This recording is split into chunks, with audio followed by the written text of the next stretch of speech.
Back when I was 10 years old, I had a strong fever that corrupted my body, and I became so ill. When I get sick, I don't like sleeping on my bed. I usually sleep on the floor. I get all my sheets and my pillow and relax on the floor. One day, my parents came in to check on me and whether I'm doing good or not.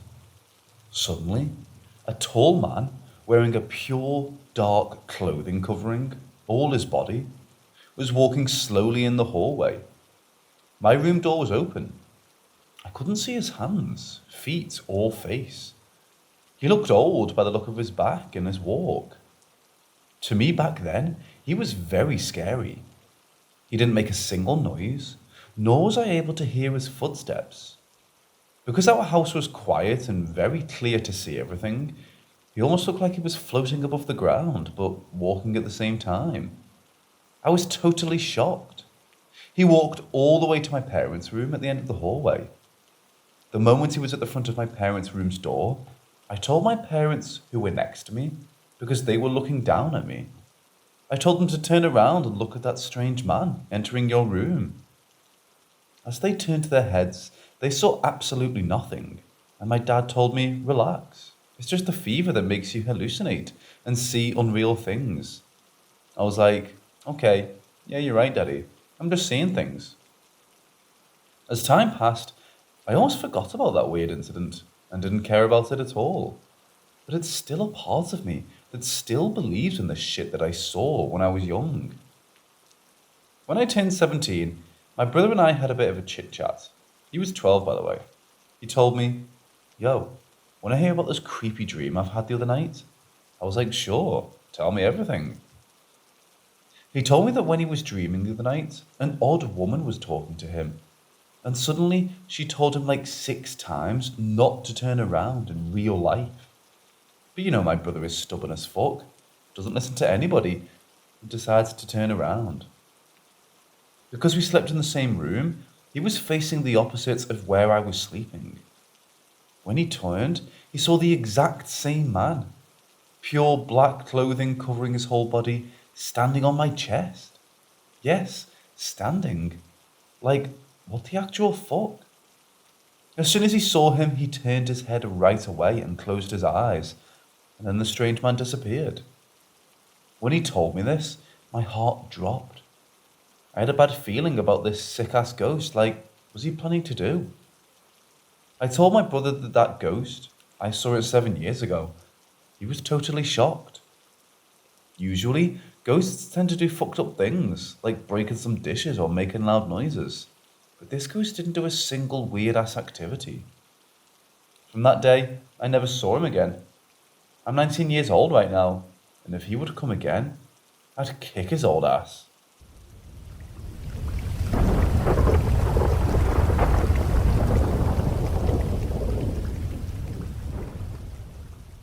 It was 2 days before Christmas of 2013. My dad had passed away the previous March, so I was struggling a bit with the holidays. I'd been among the masses, so I was feeling stressed to boot. I came back to his house where I was still staying and got it ready for sale. I plopped down on the couch and gathered my thoughts and relaxed for a minute. I looked out the front window and it had started snowing, big white fluffy flakes with no wind. I've never fallen asleep easily, and I wasn't tired. But suddenly, I was asleep and started dreaming immediately, something else I never do. It seemed I entered this state seamlessly, as in my dream, I was still sitting on the couch in the same place I'd been. Then I heard a buzzing coming from the kitchen, so I got up to investigate. Source was a jar of peanut butter sitting on the counter, moving around. I grabbed it and took the lid off. Inside, it looked like the screen of TV not tuned to a channel. Ant races was what we used to call them. But the stuff was spinning into a vortex. I was thinking, what the fuck? When suddenly I heard my dad cough from back in his office. I'd heard that cough a million times, so I recognized it immediately. Then I heard his walker creak, like I'd heard so many times before as he got up from his desk. I went from the kitchen and looked down the hall towards the office. Dad? I called out. Suddenly, he appeared around the corner. At first, he was the frail old man I'd been looking after for the last few years. But as he came down the hall, he seemed to get progressively younger. By the time he passed me, he looked like he did in his 30s. He had his favourite red flannel shirt that he always wore when it was chilly. He passed me without looking at me and went and stood looking out the front window. I was completely aghast, even in my dreamlike state. I said, "Dad?" again. He turned and gave me the half smile I'd known and loved my whole life. He said, "There was a lot of crying when I left this house. That'll be enough of that." Then, as suddenly as it began, he was gone, and I woke up still sitting in the same place on the couch. At first, I was a little disoriented, but it passed quickly and was replaced with a sense of peace that I'd not known in a long time. I can look back now and see it was a definite turning point in my grief. I've never been one to retain my dreams. They fade quickly after I wake. But this one was so lucid that I can still recall every detail of it 7 years later. But I still have no idea what the vibrating jar of peanut butter was about.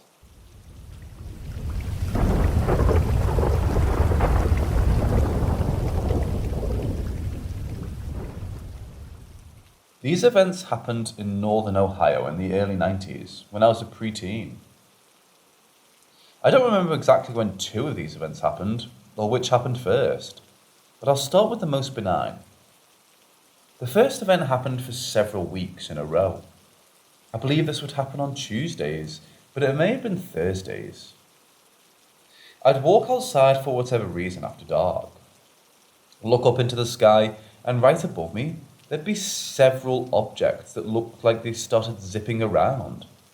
They would zip off in one direction, then do a 90-degree turn and zip off in a different direction. They looked exactly like stars, but were zipping around, and unlike any stars I'd seen before. I believed there would be two of them each time. I've heard of others seeing something like this, and in fact, my mother-in-law saw something similar once. Before I tell you about the second event, I should say that I grew up living with my grandparents, as my mother passed away when I was almost 4, and I've never met my dad. In the fall of '91, my grandfather was diagnosed with stomach cancer and eventually died from it in October '92. While he was sick, my grandmother, uncle, and I would go out and eat a lot so we wouldn't have to smell food as he couldn't eat much. This plays more into the third event, but I'm saying it now as this could help date when the second event took place. This isn't a guarantee, as we'd go out to eat before he got cancer and after he died. But that being said, this second event could have happened while he was sick. At any rate, one night my grandmother and I went out to eat at Friendly's, a sit-down chain restaurant that's not around anymore. On our way home, there was this silver egg-shaped object in the sky, seemingly following us. I don't recall much other than it was maybe 1,000 feet off the ground, though it was hard to tell. I would say maybe it was as low as a helicopter flies, which might be closer to 3,000 feet. But again, distance in the sky is hard to determine. The following day, we happened to be on our porch and in broad daylight, and the object was hovering in the sky around the same height, right across the street from our house. I don't remember exactly how long it was there, but it was at least for a little while. At least long enough for us to stand on our porch and watch and wonder about it. The third event is by far the weirdest, and still creeps me out to this day. While my grandfather was in the hospital, my grandmother and I would be out at different stores, or whatnot, and we'd see this man standing off somewhere and staring right at us. I want to say he was wearing a black suit, but I might just be adding that. I do remember he had orange or reddish skin, like he was really bad sunburned, and he'd be grinning at us. I believe I even saw him at the hospital once grinning at us. Years later, while in my 20s, I asked my grandmother about the grinning man, and she confirmed what I remembered about him.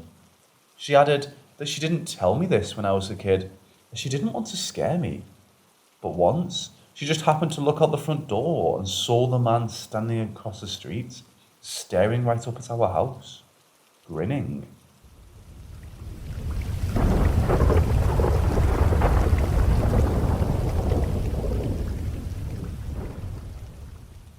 My parents and I were travelling through Spain to our final destination by car. We drove on a highway road which routed to Barcelona, around a town called Girona.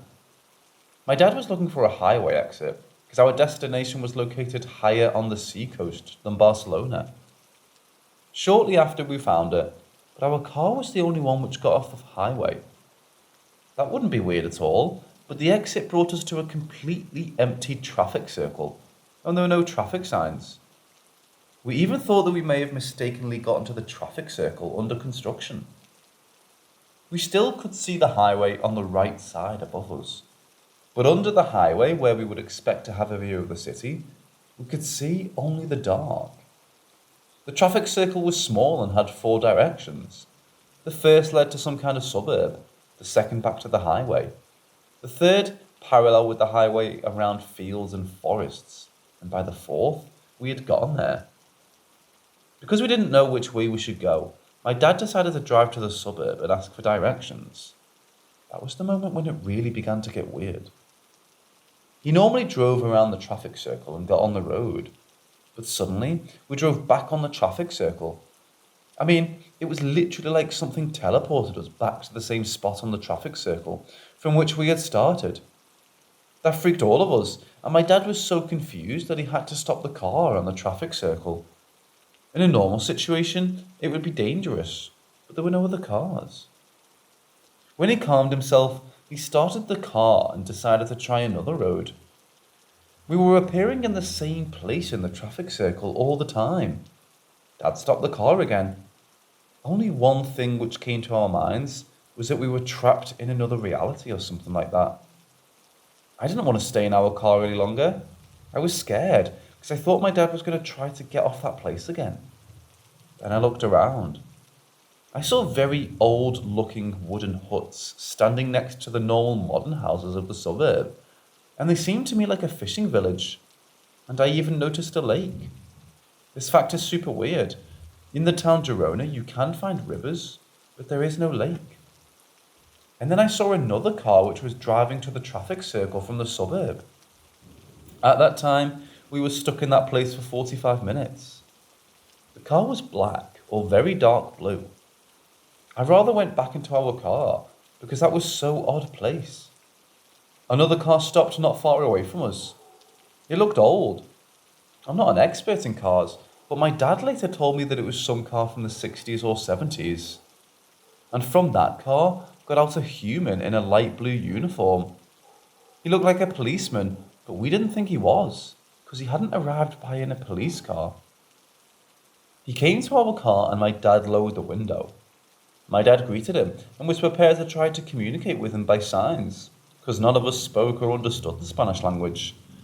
And he was also expecting some kind of control. But my dad looked frightened and I was curious, so I gave a look to the policeman. First strange thing was his skin, which appeared to be too pale. Second too, about his skin, it looked like a surface of wax mannequin. But for me, the scariest part was the look at his eyes.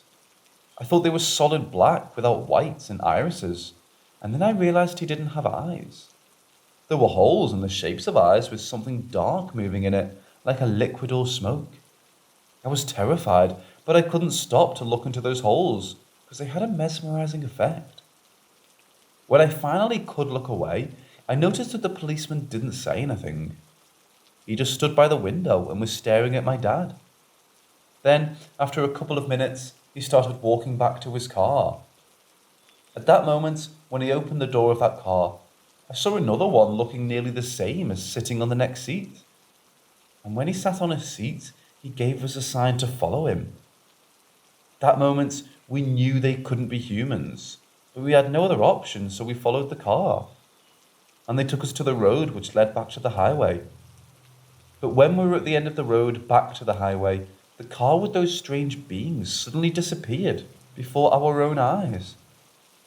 We didn't want to think about it on our holiday, but much later I was looking on Google Maps and I was searching the whole part of the highway passing through Girona, and there simply wasn't such a place.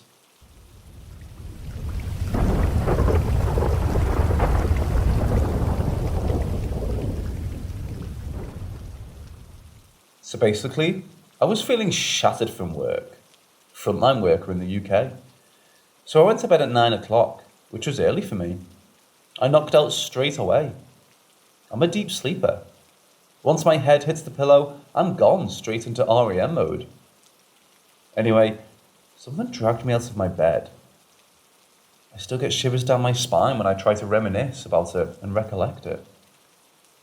I fully awoke on the bedroom floor with my legs high. I think I kicked something as it brought me out of a deep sleep.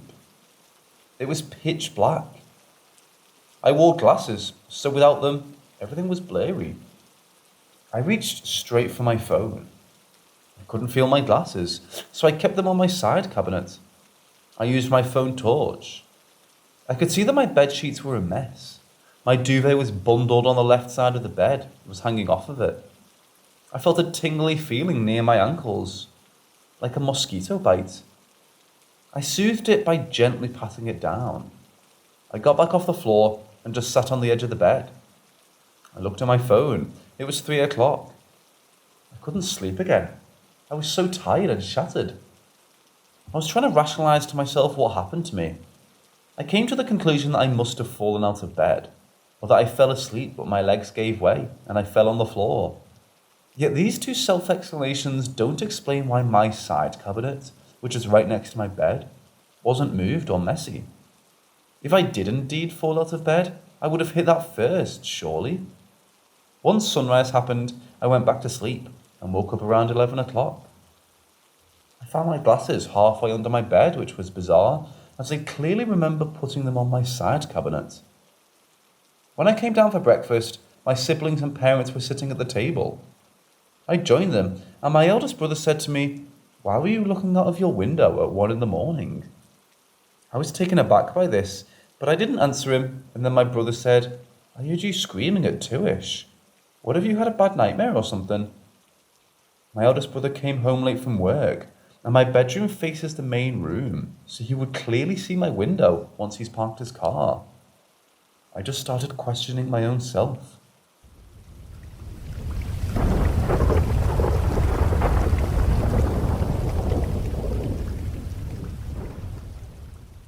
When I was little, my family and I moved from Indiana to Georgia. The house we moved into was the first one we'd ever lived in the States.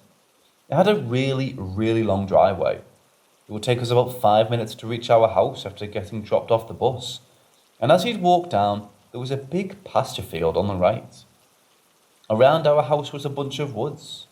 My sister and I would go play in them from time to time, but wouldn't go too far for the fear of being lost.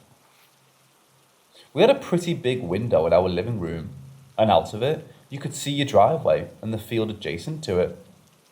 The kitchen and the living room were connected by an archway, and above the kitchen sink was a window that looked out towards the backyard, toward another set of woods. One summer afternoon, I was in the living room watching TV, I think, while my other two sisters were in the kitchen. I was standing up when I saw a man, dressed in all black, walk into the view of the window. He looked unnatural. Where his face should have been was just a black shadow, and the only thing I could make out on him was what looked like a trench coat and a hat. Kind of like the one Van Helsing wore, but the rest of his body, even his hands, were just this black shadow. He wasn't see-through at all like a normal ghost would be. He was solid. He never once turned to look my way. He just kept looking straight ahead and walking like he knew exactly where he was going. But the only thing that was back there was woods, so there was nowhere to go. After a few seconds, I ran to the kitchen and told my sister about him. We watched him from the kitchen window walk towards the trees.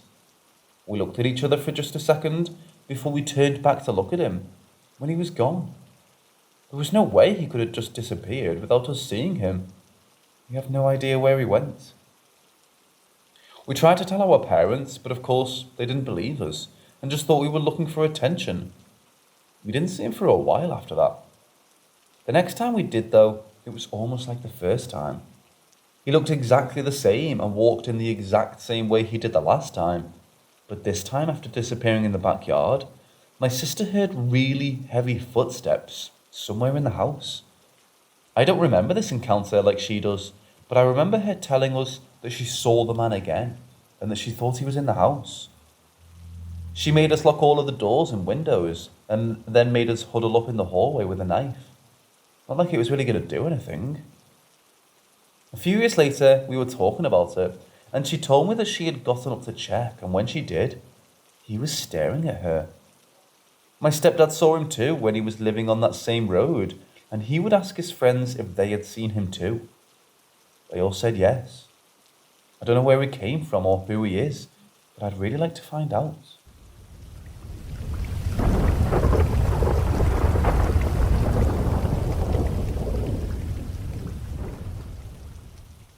A few weeks ago, my family and I took a trip to California to drive up to Big Sur, Highway 1, and 101 to Western Washington. My wife's a Twilight fan, so the primary goal was to visit Forks, Washington. After driving approximately 18 hours from Texas, we stopped for the night in San Luis Obispo, California. Our first stop was food, since my kids wanted to stop at Buffalo Wild Wings before heading to the hotel. Nothing seemed out of the ordinary while we were at the restaurant. Granted, we got there just as the sun was going down.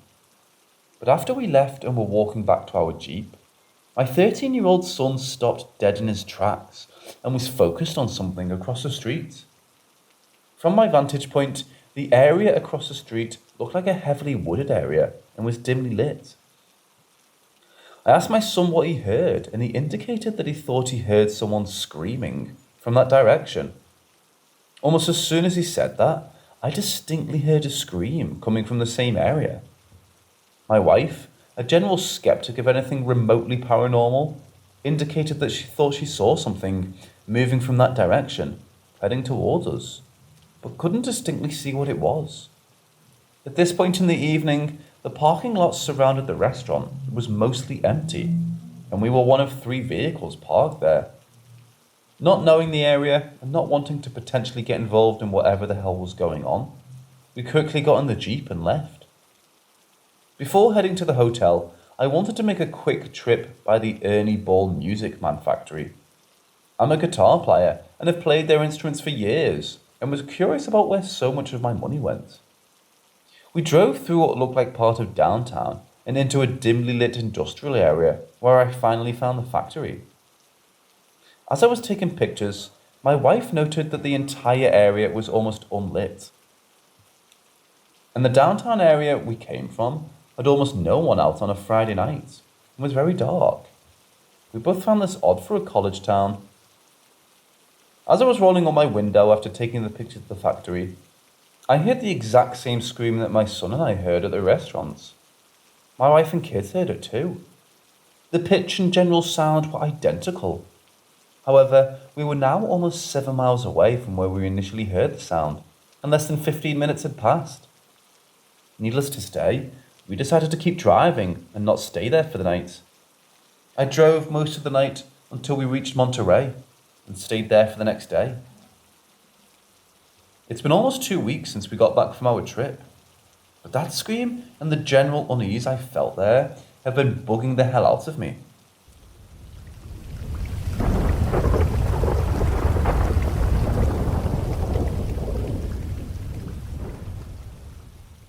My parents' house is slightly haunted. Nothing too crazy happened while I lived there. It was mostly small, unexplainable events, such as disembodied voices or strange auditory phenomena. But there are several experiences that have stuck with me to this day. This one in particular is an encounter I had in the hallway late one night. This happened somewhere between 2009 and 2011. I was going to the community college in my hometown, so I was still able to live with my parents. They live on a 40-acre plot of land in the country, but the town was a 10 to 15 minute drive away, and we had neighbours close by, so we weren't too isolated. One night, I was up late in my bedroom as I wanted to do. I decided I wanted a drink or a snack. Whichever it was is unimportant. My room was at the end of the hallway, on the southwest corner of the house. The hallway leads directly into the living room, and from there on the right-hand side of the living room is the doorway to the kitchen. The hallway was dark and the light switches were out of reach. One switch was by the living room and the other was in my parents' room. The dark didn't bother me much though, and I began the trek from my bedroom to the kitchen. About halfway down the hallway, I heard footsteps behind me, as if a dog was following me. We had a Shih Tzu named Tinkerbell at the time. She's still alive now. She just lives with a friend of ours because my parents didn't have time to care for her, and neither I nor my sister were able to bring her where we live.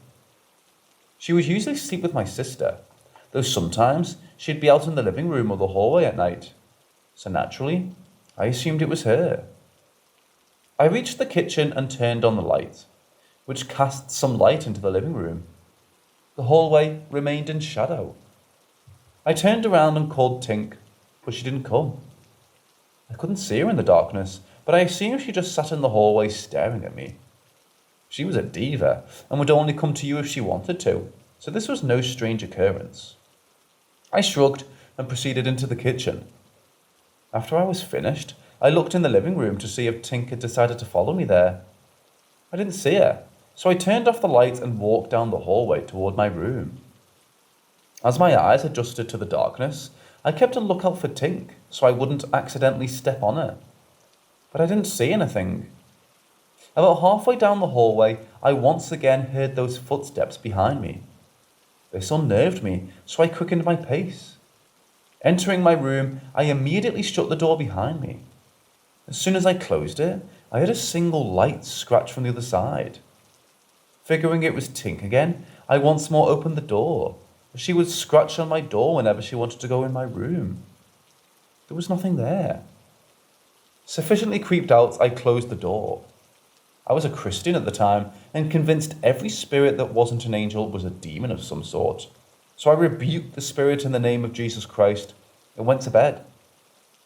The next day, I asked my sister if Tink had left her room at all the previous night. She told me Tink had slept with her all night long and her door was closed.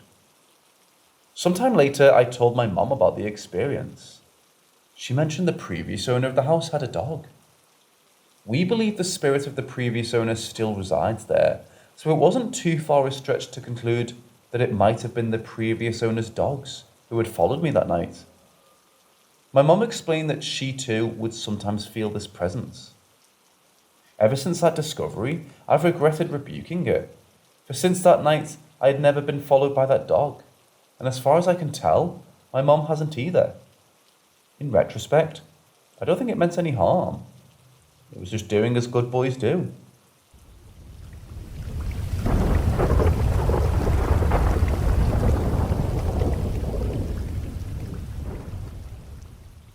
If I remember correctly, it all started at the beginning of April, when I sat in front of the house until after dark to look up at the starry sky. I live quite secluded, with no immediate neighbours between woods and meadows, and therefore have a clear view of the stars at night. I noticed a light in the sky that was moving strangely. At first, I thought it was a satellite, but it behaved completely differently, flying quite fast in a circle and blinking in such a way that it could only be seen when it flew, what I saw as the right half of the circle. To my later astonishment, I was not at all surprised, nor did I feel the slightest need to film what I saw there. I remember that I merely felt slightly amused. After that, I didn't think about it at all. It was only a few days later that I stumbled across an article on the internet that reminded me of what I had seen. Apparently, these strange lights have been seen and filmed elsewhere in the world, and they usually appear in a group formation. I'm pretty sure I only saw one, and I'm also sure that I didn't take it very seriously. At the same time, I was mysteriously given a bad fortune cookie. It's basically like an ordinary fortune cookie, but it's black, and there's something depressing written on its note. I didn't take this stupid cookie seriously, in any way, either. Its message was, go into quarantine, your bad luck could be contagious. I thought it was just a silly joke. I saw the strange light in the sky on the night of the 20th to the 21st of April. This time, there were two. It looked a bit like they were playing tag or towing each other. I thought to them, what kind of strange things are you? And when I thought that, they might be aliens, it popped into my head. Even if you are aliens, the sky is still bigger than you. That same day, 20th of April, early in the morning, I had published my latest literary work on a public website. It's a special date for me because it coincides with my wedding anniversary, and it was also the birthday of my brother, who died in 2018.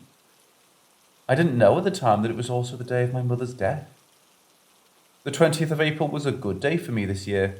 In general, April had been of an astoundingly good quality until then, and I had already begun to wonder where this unusual tear of happiness had suddenly come from, and whether it would soon be avenged by an episode of bad events following it.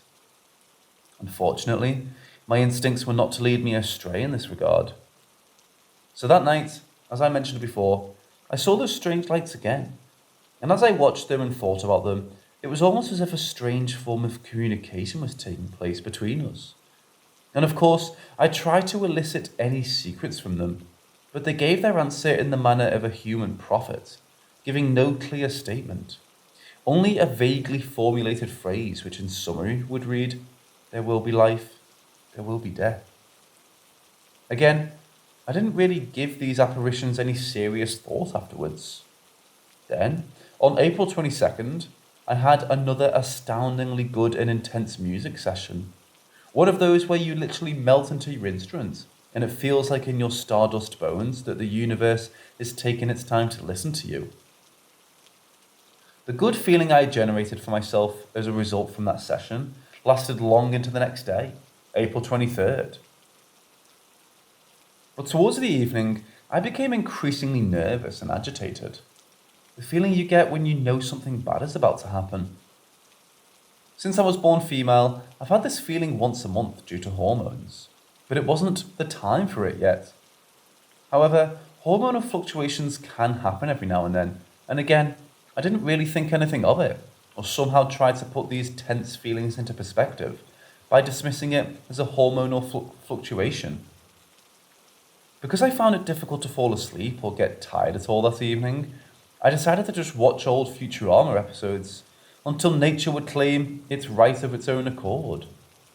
This dragged on until the morning of the 24th of April, between 4 and 5 in the morning.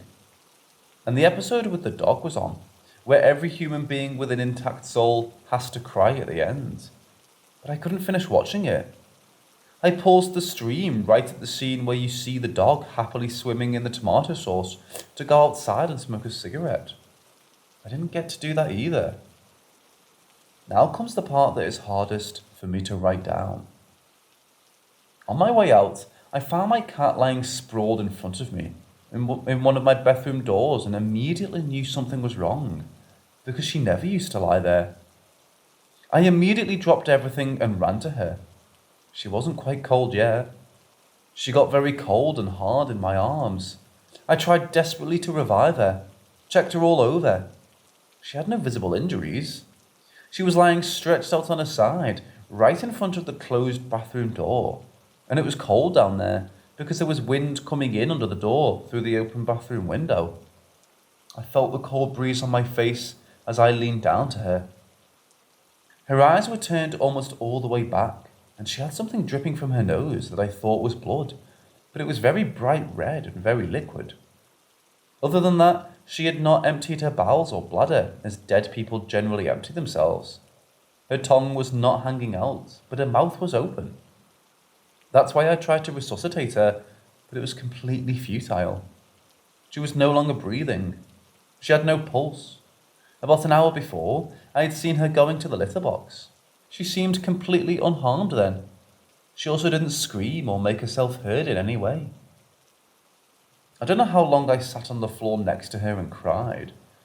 When I finally got myself together to take her outside, I strode out into the red dawn I had sung about earlier, which cut so deeply into my heart with picturesque evil cynicism that I was on the verge of breaking down completely.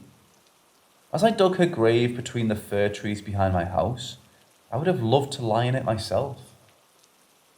Her name was Lily Moo, and she lived with me for 16 years. Her whole cat life, from beginning to end. She was healthy and fit for her age, and she always took very good care of herself, avoided running across streets, never went out into the rain. She was so clever, smart and lovely. I really miss her. We had a very close bond, and her sudden death tore an incredibly dark hole into my chest. When I moved away into the countryside about 3 years ago, she lay in our first year, also in April, right where she's buried now.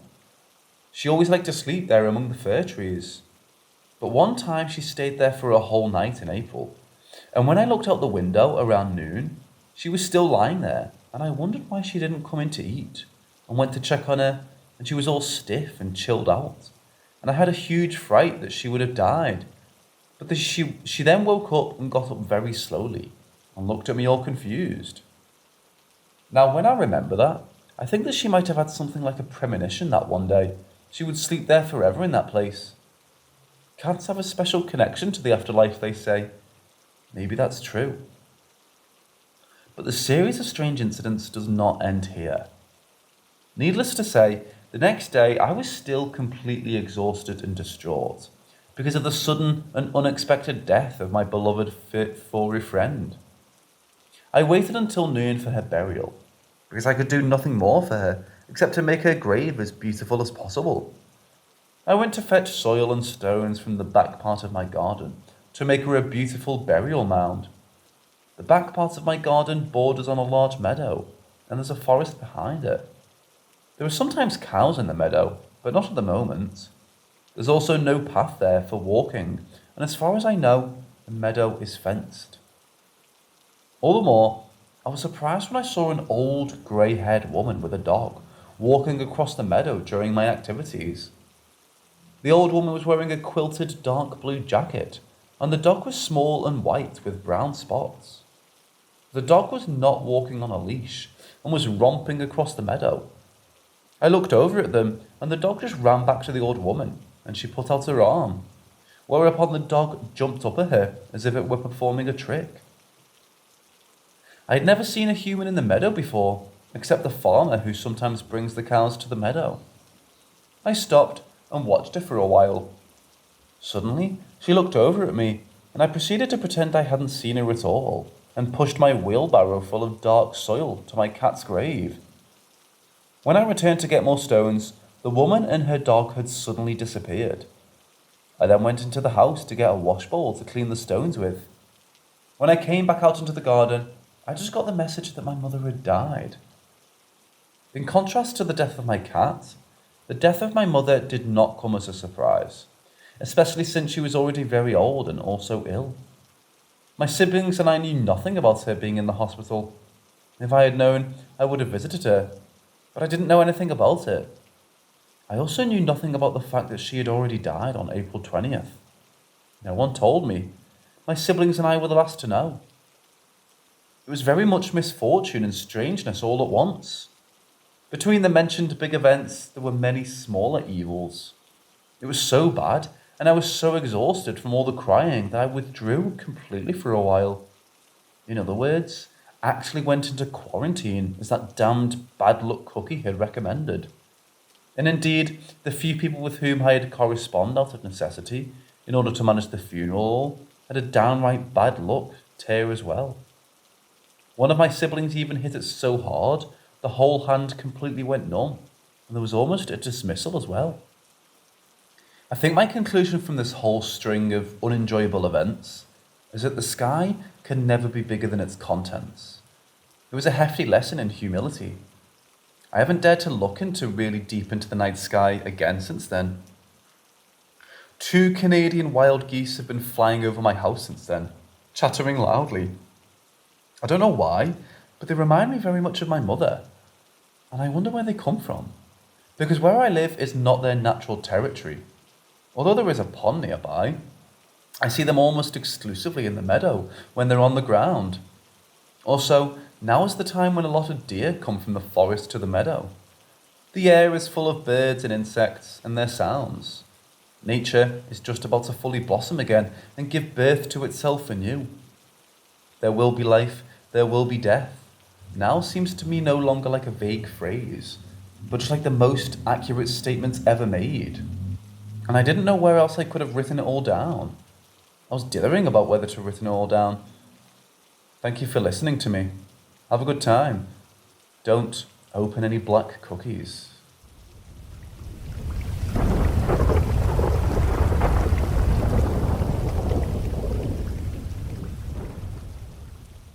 This happened about 6 years ago when I was 14. I'm not sure what reminded me of this experience, but I thought I'd share it here. This is a long one. It was a Sunday night around 7 p.m. or so, and I was at my church's West campus for a youth group. At youth groups, we would often play hide and seek at the end of the night while we waited for our parents to come pick us up. We always really enjoyed it because the West campus has a lot of dark rooms in the basement to hide in. One room in particular was the costume room. The costume room was one of the last in the hallway and had 2 doors you could enter it from. One door was always locked though for whatever reason. The doors were about 6 to 8 feet away from each other, so if you picked the locked door, you could get to the unlocked one pretty fast. Something else about the costume room is that it's very cluttered. There were racks on racks of clothing and different props everywhere. As you can imagine, the room has had a lot of places where you could easily hide. On this Sunday, we finished early, so we had about 30 minutes to play hide and seek, which we were all stoked about. And so the game began. We all quickly dispersed into the many rooms of the West campus. As I ran down the hallway, many of the kids picked the closest rooms to hide in, which is also what I normally did, but everyone had beat me to those rooms, and I didn't want to hide with a bunch of other people. So I ran to the end of the hallway to the costume room. The first door was locked, so I went to the second one and entered the dark room. Once I was inside, I hurried through all the clothing racks and made my way to the back and hid behind some props. As I was hiding, I could hear doors opening and closing and walking around outside in the hall. I was so focused on those sounds that I almost didn't notice the sound of shuffling on the other side of the room. My first thought was that maybe someone else had gotten here to hide before I did, so I whispered very quietly, "Hey, who else is in here?" I got no reply. My second thought was that there was probably a mouse or some kind of animal in there that was moving around. That was until some costumes on the rack had fallen down. At this point, my heart is racing. I started to think that someone's trying to scare me, and frankly, it was working. I whispered again, "Please, who's in here? This isn't funny." Again, I got no reply. I worked up some courage and decided to slowly make my way over to the other side of the room to find out who was trying to prank me. When I'd gotten to the rack where the clothes had fallen from, there was no one there. I picked the clothes off the floor and hung them back up because I was just going to hide there now because I didn't want to move again and get caught by the seeker. By this time, I'd been hiding for maybe 5 to 7 minutes at most. Then suddenly, someone started knocking on the door. When I tell you I nearly jumped out of my skin. At the same time the knocking happened, the props I had originally hid behind tumbled to the floor. I had a heart attack. The knocking stopped. The sound that took its place was the sound of both door handles being wiggled, followed by, "Someone in here?" I popped up out of my spot and ran to the door. It was locked. I ran to the other door. It was locked. And the thing about this is that there was only one key to unlock the doors, and the person who had it wasn't there that night. So how the hell did the unlocked door I had entered through magically become locked? By now I'm screaming and banging on the door, with tears rolling down my cheeks. "Stop holding the door shut," my youth pastor yelled. I'm not holding it," I screamed at the top of my lungs. Then, to put the cherry on top of an entire rack fell over. Like, not just the clothes on it, the whole rack. If I wasn't the freaking the hell out, if I definitely was now. I ran over to check the other door again, and now it was unlocked. So you bet your sweet ass I ran as fast as I could, right past my youth pastor and friends, right up the stairs and into the bathroom. About 2 minutes later, my friends followed me into the bathroom and asked me what had been so funny. "We heard you laughing down there, and why did they break the props?" They heard laughing coming from the room I was in, but I didn't hear laughing, and I definitely wasn't laughing in there. I told them what happened, but they didn't believe me. They thought I'd planned this whole story to try and scare them. I don't know what else was in that room with me that night. By the sound of it, it got a good laugh, scaring the shit out of me.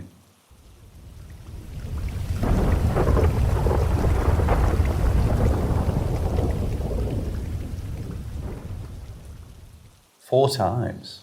That's how many times I've seen him. However, I only trust my ability to recount 2 of them.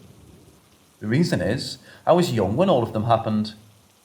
Often, I'd be playing with some toys on the ground, and I'd turn to the doorway and see him standing there. You can see how terrified I was because normally it was daytime and the lights are on. It was like staring at a void. To keep this short and concise, I will recount the one unique experience. The very last time I saw a shadow entity. Ironically, the last time I saw a shadow person, it was a different one than I was used to. The man in the doorway in previous times felt distinctly masculine, like he was an observer. I truly believed he didn't mean any harm to me, but that doesn't mean I wasn't spooked. The last time, the one I'll never forget, was different. It was a woman, and it moved. He never moved. He stood there and then vanished. I was in grade 5, and I was getting ready for bed. My mum and dad were getting my younger siblings ready as well, making sure they were dressed and had their teeth brushed. Our house was huge, and it was very open. I was brushing my teeth in the upstairs bathroom when I remembered that I had to take a melatonin. So I went downstairs, and because of the landing between the 3rd and 2nd floor, I could still hear my parents and the kids. The kids' bathroom lights were illuminating part of the living room. I was in the kitchen, after descending the stairs, and I took the small white pills. The parents' bedroom was next to the stairs, so I had to walk past it. As I approached the stairs, something caught my eye. Something was sitting on the bed. My parents' bedroom had a feature where you could dim the lights, and they were on the dimmest setting. I saw the shadowy figure sitting with crossed legs on the bed. It seemed to be shifting a little. I thought it was my mom. Again, I said it felt female. And I almost went in to hug her good night. That was until I heard my mom's voice from upstairs. My heart froze and my blood ran cold. The thing sitting on the bed staring at me wasn't Mom. Or Dad, because he was upstairs too. I knew it was a shadow person at this point, but it felt wrong. It wasn't the safe observer, it was more like a malicious void. I blinked and looked away and looked back, but it was still there. After that, my body resumed and I ran upstairs. I haven't seen a shadow person since, and I'm torn between wanting to and not wanting to. It makes me wonder who the female was. I haven't even given her the name. The male figure is the shadow man, but giving the female a proper name seems like it would give it power.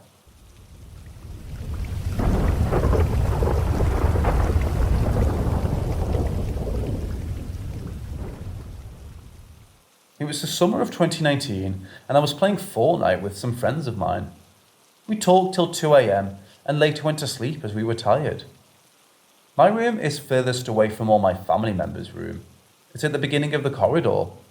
The next room from mine is the bathroom. My room has 2 doors. Obviously, there's the entry door, and then there's the door at my left from my bed, which is the door which leads to our roof, where we store stuff and hang clothes to dry out.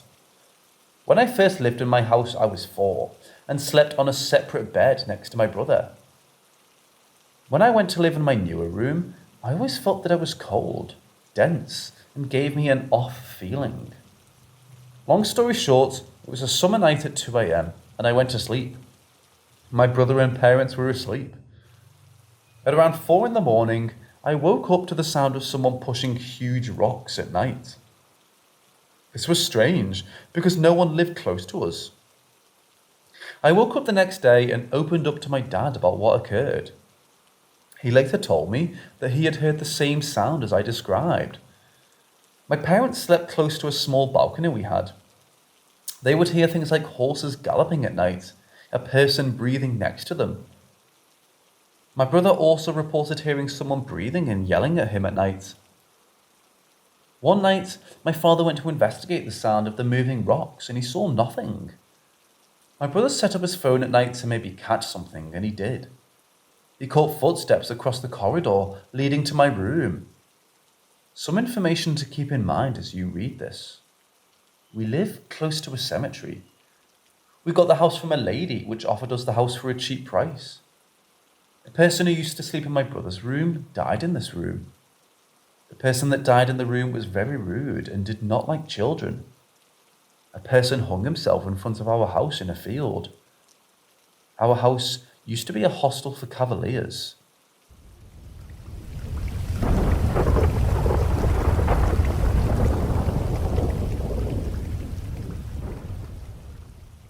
Someday in 2015, my girlfriend at the time told me I talk in my sleep, in my native language.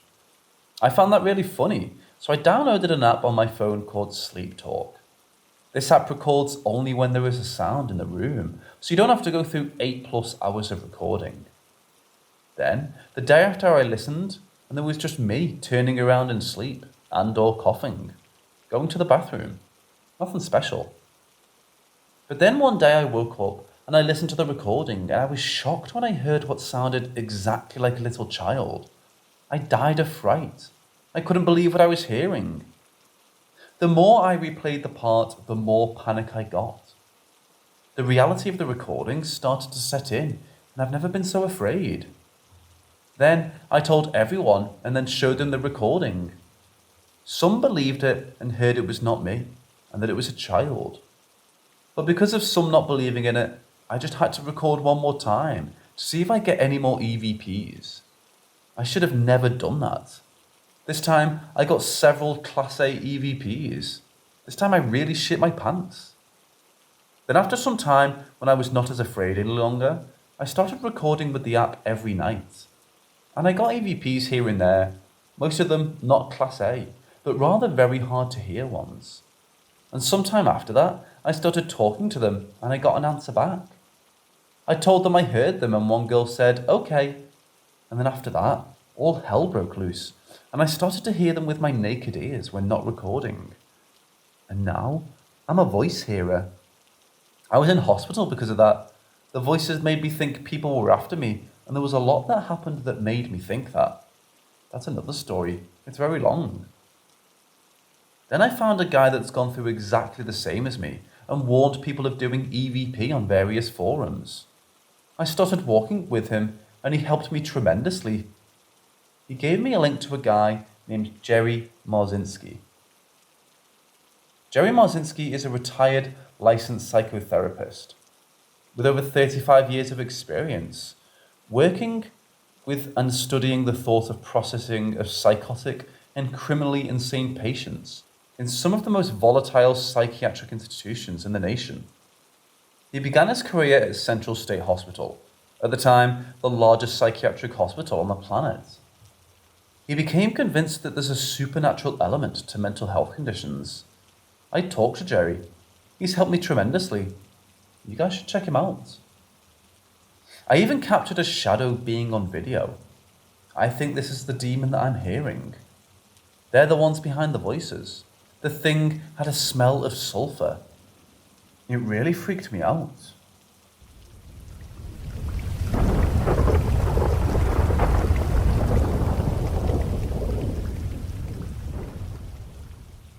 When I was 20, I moved up New Jersey with my parents to help take care of my grandparents.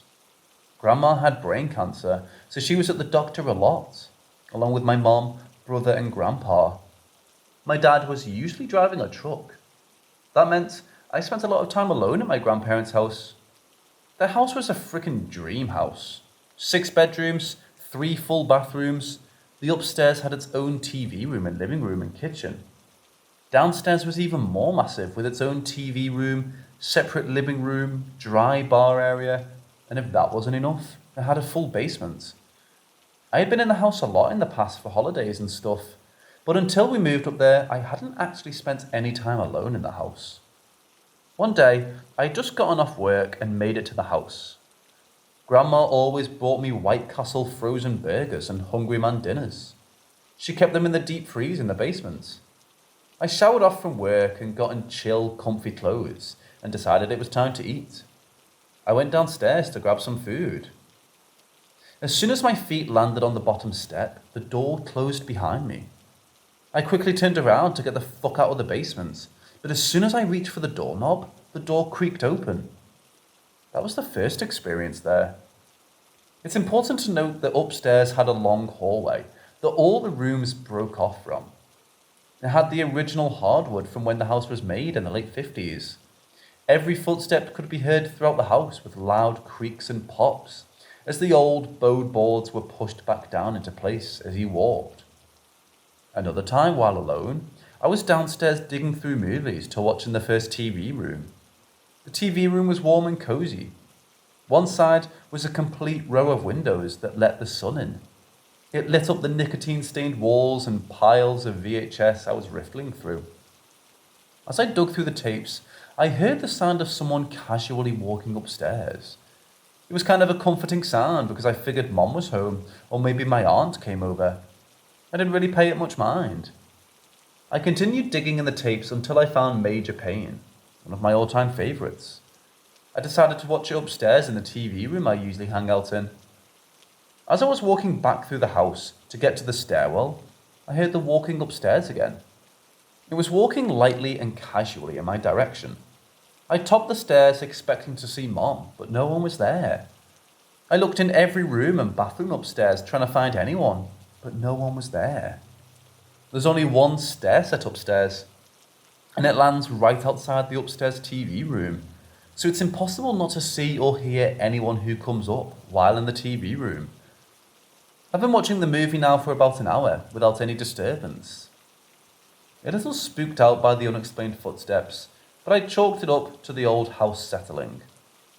All of a sudden, from the far side of the hallway, the side farthest away from the stair set, and from me, I heard the steps.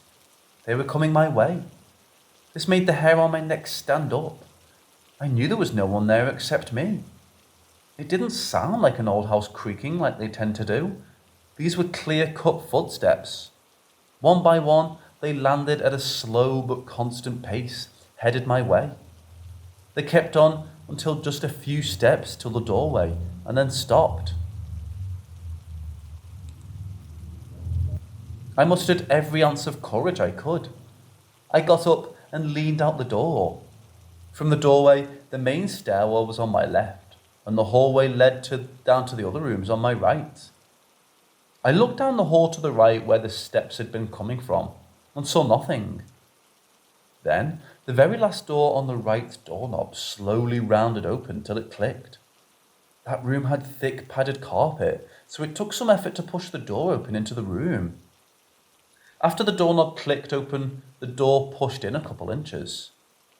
I went back into the TV room and locked the door behind me and proceeded to turn the TV up and try and chill out. On another day after work, I had come home and ate way too much and decided to take a nap in the upstairs TV room. That was the comfiest couch in the house. A brown, fuzzy couch that smelled of Newports like my grandparents smoked. It made it extra cozy because it smelled like them. Anyway, I fell asleep. I slept for about an hour. Until I heard a scream come from downstairs. It sounded like a little girl. It was loud enough to wake me up. I figured it was either a dream or maybe Grandpa was home and had the downstairs TV cranked. I shut off the TV and went downstairs to check it out. I looked through all the rooms before coming to the downstairs TV room. I opened the door and it was empty, just like all the other rooms. Then upstairs, I heard those footsteps, but this time they were running down the hall and the little girl's scream happened again, only this time from upstairs. Eventually, I told my aunt about all this and especially the footsteps. She looked me dead in the eyes and said that's happened my whole life. I talked to my dad about it and he said it's been a thing for as long as they lived there. They gave the ghost a name and said she was a woman, but I can't remember the name now. According to Grandpa and Grandma, when the area was being zoned for houses in the 50s, it was found to have Indian burial mounds. The contractors dug up the mounds and buried all the bones and artifacts in a quarry outside of town. Grandpa said weird stuff had always happened since they moved in. Last story, me and my brother were in the basement playing one day. Like most days, we were home alone. The basement was packed with all kinds of random stuff my grandparents had collected over the years. We dug around and got scared shitless by some mannequins my grandma had. We got over our fright and started playing with them. We dug around behind where they were all stashed and found a hole in the wall. It was about 2 foot round and looked like someone broke the concrete with a pickaxe to get through to the ground past it. The hole went in for about 3 or 4 feet and seemed to end, but honestly, the basement was too dark to tell. We decided to grab a flashlight and look down at it. As soon as we shone the light down the hole, a mighty gust of air came flying out at us. It kind of smelled like what it does after it rains. It hit us so hard, it blew our hair back and turned some of the mannequins on their stands. We never went to that part of the basement again.